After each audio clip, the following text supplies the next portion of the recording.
मैं उन्ना बेटे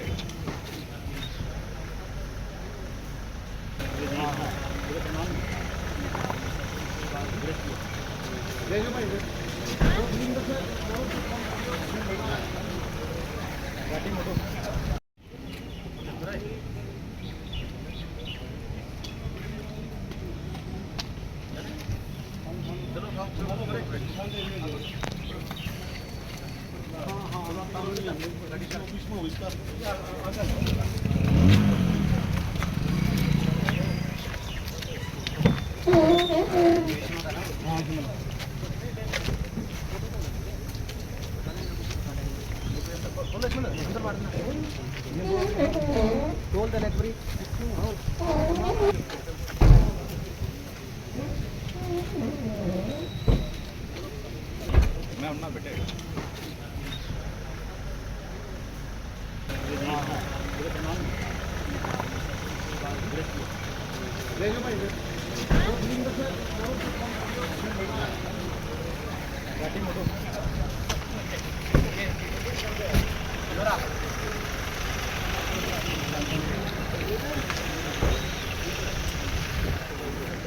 wide up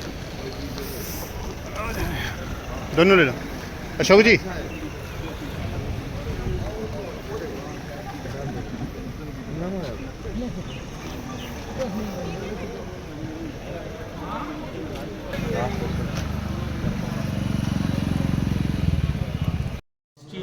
special task force Haryana को वांछित अपराधी रोमिल बोरा, जिसके ऊपर हरियाणा पुलिस द्वारा 3 लाख का इनाम घोषित किया गया है, उसकी मूवमेंट और वेयर अबाउट्स के बारे में एक सूचना प्राप्त हुई। उस सूचना के उपरांत एसटीएफ द्वारा central unit incharge Rakesh Kumar के अंतर्गत एक टीम का गठन किया गया।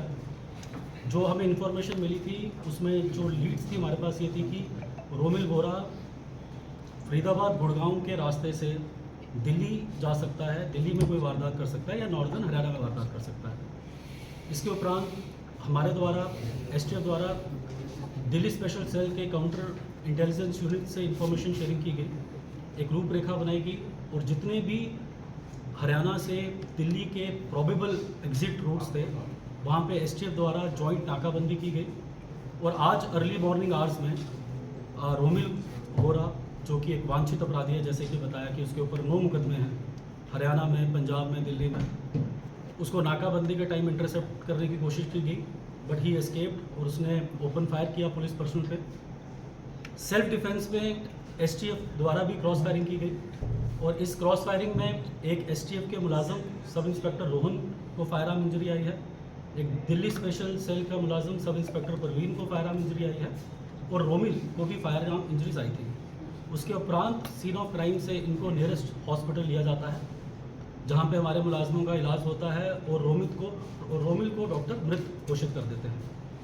रोमिल एक एक्टिव शूटर था, उसके ऊपर 9 मुकदमे थे जिसमें 7 हरियाणा के, 1 मोहाली का और 1 दिल्ली का। जो हरियाणा में मुकदमे थे जिसमें एक ट्रिपल मर्डर था खेड़ी लखा सिंह का, एक कुरुक्षेत्र में शाहबाद में लिकर कंट्रैक्टर शांतनु का मर्डर हुआ, कुछ वारदातें यमुनानगर में L1 पे हुई, ठेके पे हुई, कुछ इमिग्रेशन सेंटर्स पे की, attempt to murder with extortion. और जो ये शांतनु मर्डर केस में जो 376 नंबर मुकदमा है PS शाहबाद का, उसमें DSP अमन जो STF में हैं, इंस्पेक्टर प्रतीक जो माला यूनिट के और इंस्पेक्टर दीपेंद्र जो करनाल यूनिट के हैं, इन्होंने पहले 5 दिन में 5 बंदे पकड़े थे और कल और आज 5 और हमने एक्यूज़ उस केस में पकड़ लिए हैं। टोटल 10 एक्यूज़ हमने उस केस में पकड़ लिए हैं, जिसमें शूटर भी है, वो आदमी जिन्होंने रेकी की, लॉजिस्टिक्स प्रोवाइड किए, आर्म्स प्रोवाइड किए। तो अब तक जो शांतनु मर्डर केस है उसमें हमने 10 गिरफ्तारियां कर ली हैं और 11th जो रोमिल था उसका आज जो हमारा जो कॉम्बिंग और सर्च ऑपरेशन था उसमें क्रॉस फायरिंग में वो न्यूट्रलाइज हुआ। इसके अलावा अब तक इस इन्वेस्टिगेशन में शांतनु की केस में कोई भी वांछित अपराधी नहीं है। जो 5 हमने एक्यूज पकड़े हैं उसे पुलिस रिमांड में लेंगे। अगर कोई और फर्दर इंसाफ में नाम आएगा तो हम आगे कार्रवाई करेंगे। जो फॉरेन बेस्ड इनके एसोसिएट्स हैं हम उन पे भी काम कर रहे हैं।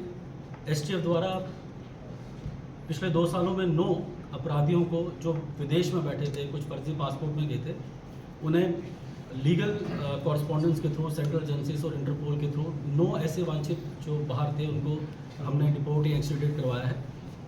और मैं आपके माध्यम से, social media, electronic media, print media सब यहाँ पे है, मैं आपके माध्यम से एक हमारे हरियाणा के युवाओं को ये अपील करना चाहता हूँ कि हम ये समझें कि ये जो फॉरेन बेस्ड गैंगस्टर्स हैं या जो भी हैंडलर्स हैं, इनका मेन पर्पस अपना है।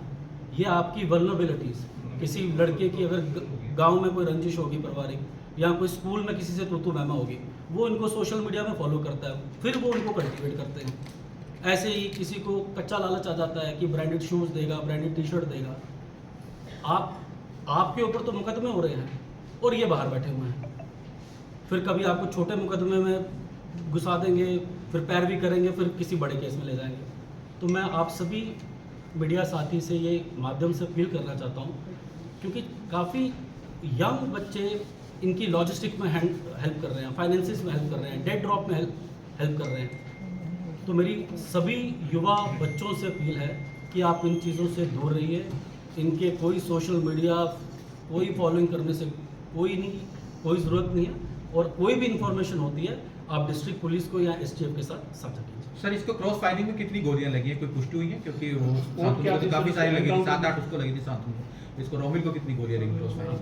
मैं आपको ये बताता हूँ, देखिए, जब तक एफएसएल टीम, अब तक एफएसएल टीम आ चुकी होगी और एफएसएल टीम बताएगी कि कितनी गोलियां लगी और पोस्टमार्टम रिपोर्ट में ज़्यादा क्लियर हो जाएगा।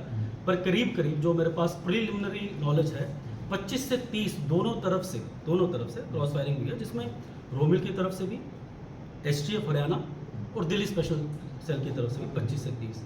और स्पॉट ये जो फरीदाबाद, मंगेर फरीदाबाद से फतेहपुर बेरी जो दिल्ली का रोड है, उसके बीच अब कितनी दूरी है ये मैं नहीं बता सकता। दिल्ली पुलिस कहती है कार्रवाई हमारी तरफ से शुरू हुई है सर। दिल्ली पुलिस कहती है credit go to Delhi police, वो भी प्रेस कॉन्फ्रेंस कर रहे हैं जस्ट नाउ। अभी कर रहे हैं ना, जो मेरे पास इंफॉर्मेशन है उन्होंने क्लियरली कहा है, इट इज उन्होंने जॉइंटली तो कहा ही है, उन्होंने ये कहा है it was the input of the STF की इंटेलिजेंस से। जो मैंने एक मैसेज पढ़ा है, आप उसे क्लियरली पढ़ लीजिए। और एसटीएफ और हमारे जैसे कि 376 मुकदमे की बात की, शाहबाद की, उसमें 10 अपराधी जो पकड़े हैं वो डीएसपी अमन अम्बाला और ये करनाल यूनिट ने पकड़े हैं। और विदिन 2 वीक्स हमने 10 बंदे उनके गिरफ्तार किए हैं। जो 10 आरोपी पकड़े गए उन पे अगर मुकदमे हैं तो किस तरह के मुकदमे? अब आपराधिक पृष्ठभूमि में इनकी मानी जा रही है। सर, ये ऑपरेशन कितनी देर चला? मैं पहले उनका आंसर हाँ, जो आप बता रहे हैं कि जो 376 केस है जिसमें शांतनु मर्डर हुआ, जिसमें हमने 10 अरेस्ट किए, उसका डिटेल्ड प्रेस नोट, हर बंदे के खिलाफ कितने मुकदमे, हम इसके बाद आपसे साझा कर देंगे। मेरे पास वो इन्फॉर्मेशन अभी नहीं है। आप पूछिए सर, इसका रोमिल का क्या बैकग्राउंड क्या है, कौन से गैंग से जुड़ा था, क्या है? देखिए, रोमिल BA 10th पास है, बीकॉम सेकेंड ईयर में था। और गैंग तो मैं नहीं कहूँगा, ठीक है, ये फॉरेन बेस्ड इसके एसोसिएट थे जो, तो उनके साथ जुड़ा है। बाकी मैं फिर से आपको ये विश्वास दिलवाना चाहता हूँ कि जैसे कि पास्ट में जो भी बड़े बड़े गैंगस्टर रहे हैं हरियाणा में, हमने 9 गैंगस्टर्स को डिपोर्ट या एक्सट्रेडिट किया है।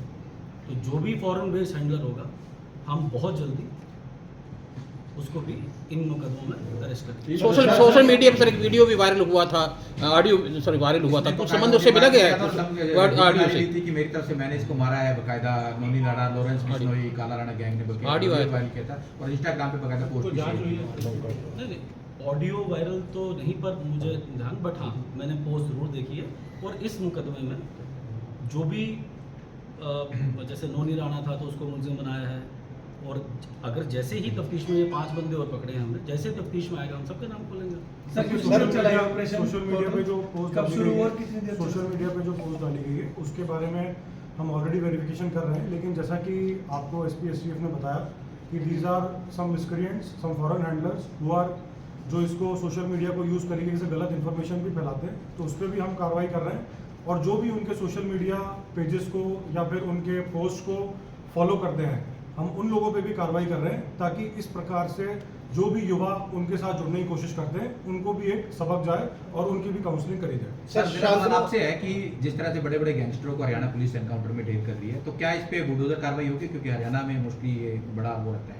देखिए, जो बुलडोज़र कार्रवाई होती है, अब तो उसमें ऑनरेबल सुप्रीम कोर्ट के कुछ स्पेसिफिक डायरेक्शंस हैं, तो वो स्पेसिफिक डायरेक्शन कंसर्न्ड एसपीस या डीसीस देख सकते हैं और उसके अनुसार अगर इसमें लगता होगा जो भी हमें जरूरत सिविल होगी लॉ किसी भी क्रिमिनल के अगेंस्ट जो स्ट्रिक्टेस्ट एक्शन पॉसिबल होगा, तो वो डिस्ट्रिक्ट पुलिस हो या हमारी हरियाणा पुलिस हो, वो पूरी उसमें कार्रवाई करेगी और पूरी कोशिश करेगी कि इनको बिल्कुल रूट से खत्म करा जाए। सर, 2 लाख क्रेडिट, 2 लाख का इनाम रखा था सर एसटीएफ की तरफ से, बकायदा पुलिस की तरफ से, वो क्रेडिट मतलब 2 लाख का बकायदा इनाम रखा गया था। जी जी, सर, गुप्त सूचना थी या एनकाउंटर था? गुप्त सूचना किसी से? देखिए, मैंने स्टार्टिंग में कहा कि एक सूचना प्राप्त हुई और it is a combination of human ink, technical surveillance, digital forensic, ये सभी का कॉम्बिनेशन है।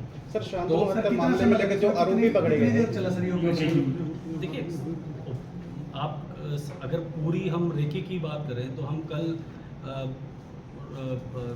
कल नाइट से ही हम सर्च कॉम्बिंग ऑपरेशंस, तो आई कैन नॉट डिफाइन कि कितनी देर चला ये ऑपरेशन, क्योंकि कॉम्बिंग, सर्च, नाकाबंदी, कितने एंट्री एग्जिट पॉइंट्स हैं। सर, फायरिंग वाला सिर्फ जो फायरिंग जो शूटिंग हुई है। मैं देखो, मैं वो कह रहा हूँ ना, ये तो इन्वेस्टिगेशन है, वहाँ भी पर्चा दर्ज होगा, जो एफआईआर की कॉपी आएगी उसमें सभी ये चीज़ें लिखी होंगी, वो आपसे हम डिटेल प्रेस नोट में शेयर करेंगे। सर, शांतनु हत्या मामले में जो आरोपी पकड़े थे, इनमें शूटर कितने हो गए?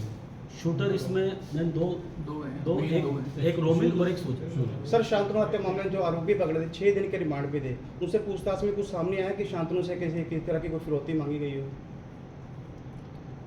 देखिए, इसमें जो हमारी इन्वेस्टिगेशन एसटीएफ कर रही है, जिसमें जो 5 आरोपी पकड़े गए थे पहले, उनसे डिटेल्ड इंटरोगेशन करी गई, उन्हीं से हमें आगे से आगे लीड मिली, जिसमें फर्दर एसटीएफ ने 5 आरोपियों को और गिरफ्तार किया है और उनका रिमांड लेके हम उनसे डिटेल इंटरोगेशन करेंगे कि असले कहाँ से आए थे और जो भी जो स्कूटर थी, बाइक थी, कहाँ से आई थी, ये सारी इन्फॉर्मेशन एसटीएफ के द्वारा और आपसे आगे शेयर करी जाएगी जब उन एक्यूज से इंटरोगेशन पूरा हो। सर, कोई महिला का भी जिक्र है सर इस केस में? कोई किसी आरोपी महिला, कोई ऐसा भी है, कोई पैसे कोई किसी को दिए है, कोई क्योंकि कोई चर्चा नहीं चल रही? केंद्रीय की महिला का नाम आया सर सामने? कोई नाम आया महिला का?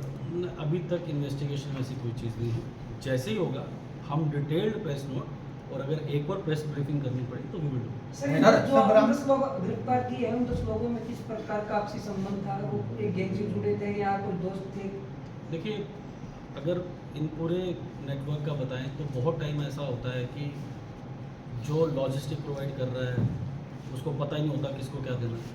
तो हम क्लियर, जो भी आप कह रहे हैं कि जो 10 बंदे हैं उनमें क्या रिलेशन था, पहले जानते थे, पहले वारदात में थे, ये सारी डिटेल आपको हम डिटेल प्रेस नोट करेंगे। सर, शराब कारोबारी के लिए क्या मैसेज रहेगा, क्योंकि वो लोग डरे हुए हैं, जगाधरी में उन्होंने ठेके नहीं ले रहे, तो हरियाणा में भी कई जगह पुलिस के पास भी कई ठेके थे। देखिए, रोमिल का जो क्रिमिनल रिकॉर्ड है उसमें 3 लिकर कॉन्ट्रैक्टर्स के रिगार्डिंग उसने क्रिमिनल एक्टिविटीज़ की थी। तो मैं यही आश्वासन देना चाहता हूँ हरियाणा पुलिस की तरफ से, अपने डीजी साहब की तरफ से, ऑनरेबल सीएम साहब की तरफ से, कि आप बिल्कुल भी इस चीज़ की फिक्र ना कीजिए। टारगेट हार्डनिंग कर रहे हैं, डिस्ट्रिक्ट पुलिस उनको प्रोटेक्शन दे रही है और जैसे जैसे हमारी अचीवमेंट्स होती जाएंगी और वो उनको पता लगता रहेगा, दे विल फील कंफर्टेबल। ऐसी कोई बात नहीं। सर, कोई बरामदगी से रोमिल से क्या किस चीज़ पे था? बाइक मैं कैसे था? तो स्पॉट पे ये बाइक पे था और एक बैग है, तो उस बैग से क्या बरामद हुआ वो जो इन्वेस्टिगेशन करेगा यूनिट दिल्ली पुलिस का वो डिटेल देगा। रोमिल के साथ और भी था कोई?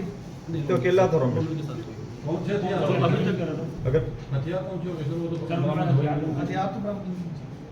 जो अभी मुझे एक प्रिलिमिनरी बताया गया है कि एक चाइनीज मेड पिस्टल था, तो अब एग्जैक्ट वो कितने mm था ये एफएसएल आके वो डिटेल रिपोर्ट देती है, हम आपको शेयर कर देंगे। सर, जो विदेशों में बैठे जो गोली मारी गई थी वो कौन से हथियार से मारी गई थी? चर्चा है कि वो भी विदेशी हथियार था। हाँ, बिल्कुल, वो 9mm के हथियार से मारी गई।